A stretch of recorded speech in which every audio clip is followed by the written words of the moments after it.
Hi students, with permission from Scholastic, we are going to be reading chapter 12 from the city of Ember. We have another guest reader for this chapter, which I'm excited.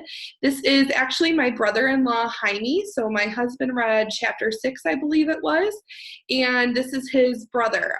We are still following social distancing because he lives with us. So just want you guys to know we are still following the rules and being safe over here. For this chapter, it's a little bit of a cause and effect reading strategy. I want you to think about the different emotions that Lena and Dune experience throughout the chapter, and then write down, after you write down the emotion words, write down some of the different causes, write down some of the different things that cause them to be feeling that way, okay? And Jaime's gonna start reading chapter 12. Chapter 12, A Dreadful Discovery. About a week after he and Lena had seen the man come out of the mysterious door, Dune was assigned to fix a clog in tunnel 207. It turned out to be easy. He undid the pipe, rammed a long, thin brush down it, and a jet of water spurted into his face. Once he'd put the pipe back together, he had nothing else to do, so he decided to go out to tunnel 351 and take another look at the locked door. It was strange, he thought, and no announcement about a way out of Ember had come. Maybe the door had not been what they thought it was. So he set out for the south end of the pipe works. When he came out to the roped-off passage in tunnel 351, he ducked in and walked along through the dark, feeling his way. He was pretty sure the door would be locked as usual. His mind was on other things. He was thinking of his green worm, which had been behaving oddly, refusing to eat and hanging from the side of its box with its chin tucked in. And he was thinking about Lena, whom he hadn't seen for several days. He wondered where she was. When he came to the door, he reached absently for the knob, and what he felt startled him so much that he snatched his hand back as if he'd been stung. He felt again carefully. There was a key in the lock. For a long moment, Dune stood as still as a statue. Then he took hold of the doorknob and turned it. Very slowly, he pushed on the door. It swung inward without a sound. He opened it only a few inches, just enough to peer around the edge. What he saw made him gasp. There was no road or passage or stairway behind the door. There was a brightly lit room whose size he could not guess at because it was so crowded with things. On all sides were crates and boxes, sacks and bundles and packages. There were mounds of cans, heaps of clothes, rows of jars and bottles, stacks of light bulb packages. Piles rose to the low ceiling and leaned against the walls, blocking all but a small space in the center. In that small space, a little living room had been set up. There was a greenish rug, and on the rug an armchair and a table. On the table were dishes smeared with remains of food. And in the armchair, facing Dune, was a great blob of a person whose head was flopped backwards, so that all Dune could see of it was an upthrust chin. The blob stirred and muttered, and Dune, and a second before he stepped back and pulled the door closed, caught a glimpse of a fleshy ear, a slab of gray cheek, and loose purplish mouth. That day, Lena had more messages to carry than ever. There had been 5 blackouts in a row during the week. They were all fairly short. The longest was 4.5 minutes. Lena had heard, but there had never been so many so close together. Everyone was nervous. People who might ordinarily walk to someone's house were sending messages instead. Often, they didn't even come out into the street, but beckoned to a messenger from their doorway. By 5 o'clock, Lena had carried 39 messages. Most of them were more or less the same. I'm not coming to the meeting tonight. Decided to stay home. I won't be in for work tomorrow. Instead of meeting in Clothing Square, why don't you come to my house? The citizens of Embers were hunkering down, burrowing in. Fewer people stood around talking in groups, under the lights in the squares. Instead, they would pause briefly to murmur a few words to each other and then hasten onward. Lena was on her way home to Mr. Murdo's. She and Poppy had moved on with all her things. Then she heard rapid footsteps. Startled, she turned and saw Dune racing toward her. At first, he was out of breath and he couldn't speak. What is it? What is it? Said Lena. The door, he panted. The door in 351, I opened it. Lena's heart leapt. You did? Dune nodded. Is it the way out? Lena whispered fiercely. No, Dune said. He glanced behind him, clutching Lena's arm. He pulled her into a shadowy spot on the street. It doesn't lead out of Ember, he whispered. It leads to a big room. Lena's face fell. A room? What's in there? Everything. Food, clothes, boxes, cans, light bulbs, stacks of them. Everything. Piles and piles up to the ceilings. His eyes grew wide, and someone was in there, in the middle of it all, asleep. Who? A look of horror passed over Dune's face.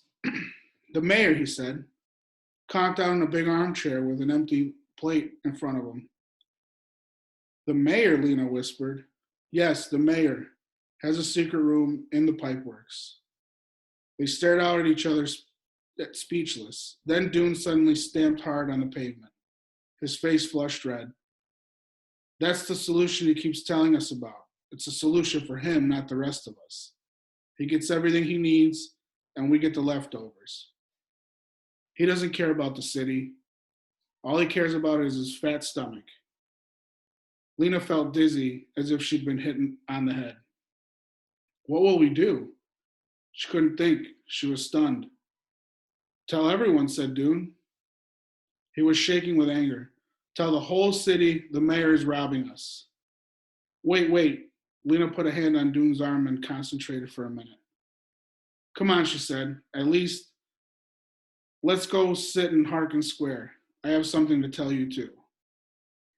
At the north end of Harkin Square stood a circle of believers, clapping their hands and singing one of their songs. Lately, they seemed to be singing more loudly and cheerfully than ever. Their voices were shrill. Coming soon to save us, they wailed. Happy, happy day. Near the gathering hall steps, something unusual was happening. 20 or so people were pacing around and around, carrying big signs painted on old planks and on big banners made of sheets. The sign said, What solutions, Mayor Cole? And we want answers. Every now and then, the demonstrators would tell these slogans out loud. Lena wondered if the mayor was paying any attention.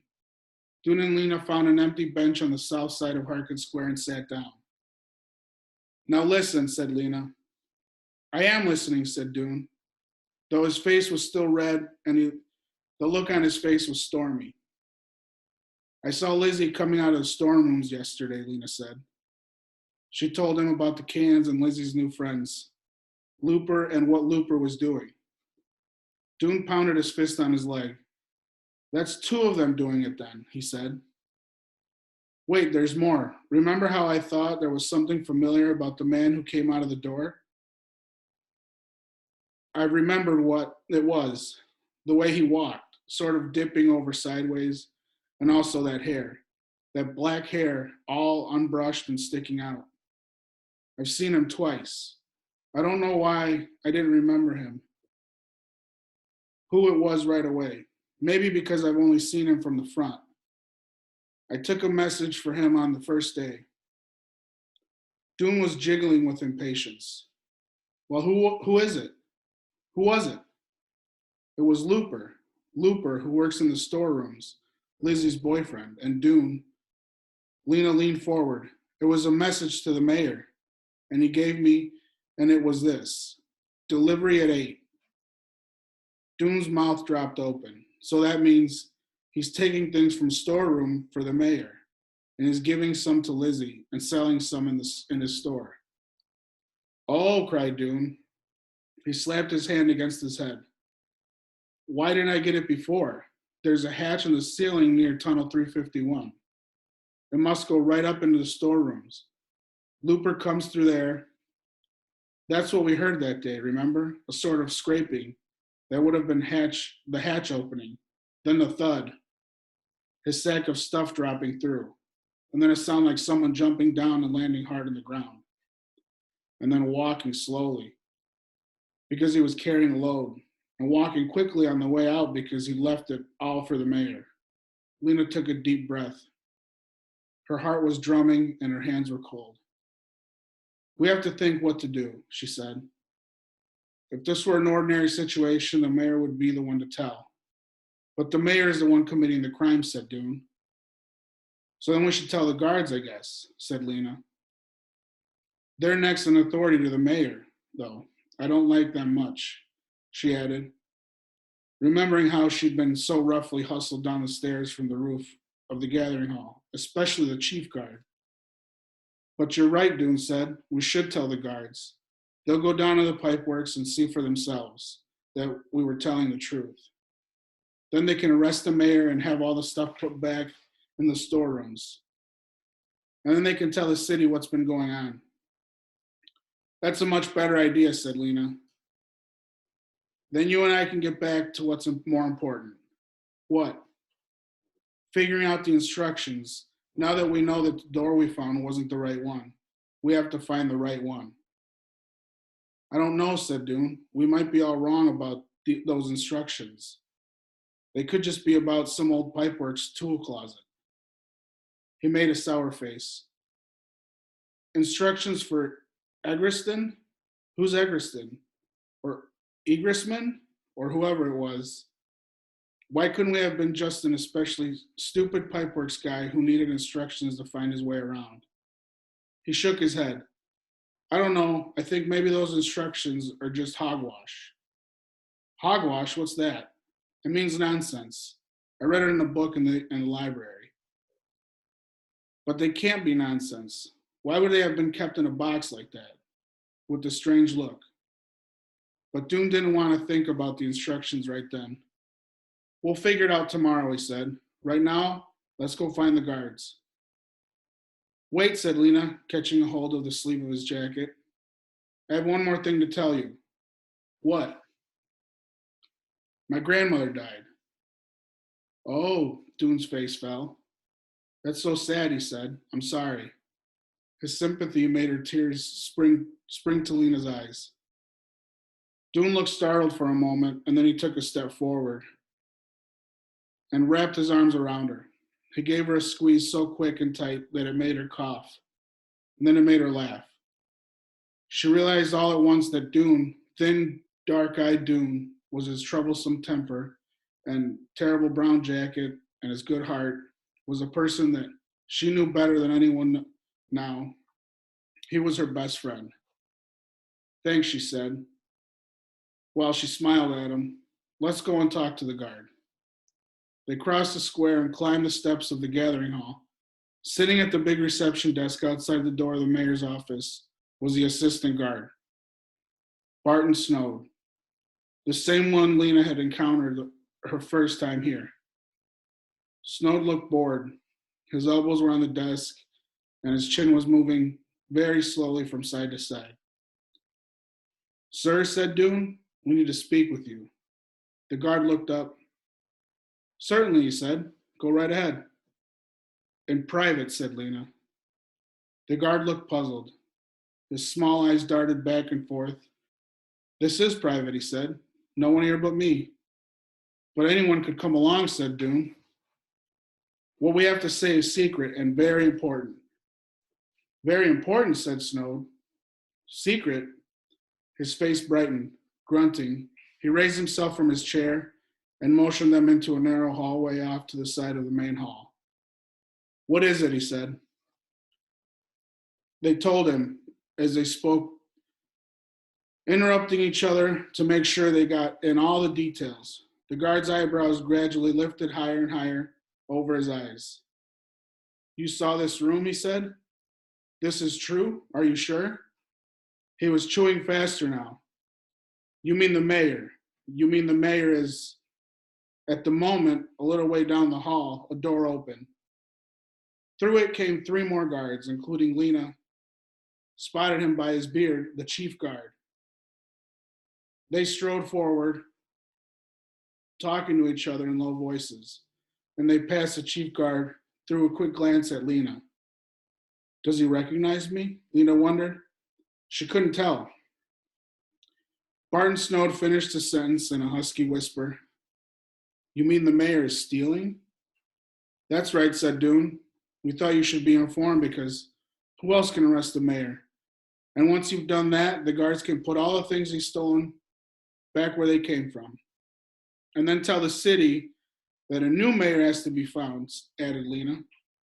Barton Snowd leaned heavily against the wall and rubbed a hand over his chin. He seemed to be thinking. Something must be done, he said. This is shocking. Shocking. He started back towards his desk, and Doone and Lena followed. I will make a note, he said, taking a pencil from the desk drawer. Lena watched as he wrote slowly on a scrap paper. Mayor stealing, secret room.